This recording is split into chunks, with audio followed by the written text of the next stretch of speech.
Kasut terbaru Fellet, kaki kembang, kaki kurus dan kaki flat, semua boleh. Ini dia kasut terbaru Fellet Flash Pro. Keseluruhan material kasut ni tahan lasak, ringan, sejuk dan selesa. Banyak lubang-lubang angin yang ada dekat kasut ni. Sejuk macam dekat Switzerland. Insole tebal dan lembut. Misol kasut ni Fellet menggunakan supercritical fluid dan ada shock proof cushion teknologi di bahagian tumit. Memang lembut, menyerap hentakan. Tapak kasut ni memang lain dari yang lain. Fellet cipta traction design, permukaan tapak jenis flat dan lebih grip 94%.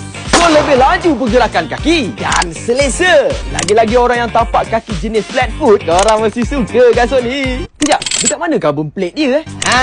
Fellet cipta 3D carbon plate dan ada di bahagian dalam midsole kasut ni. So, tak mudahlah terpelecok. Tak sia-sia Fellet cipta dari tahun 2022. Hasilnya memang cantik dan premium. Tahniah Fellet. Cakap banyak tak guna. Nanti saya try dekat court badminton.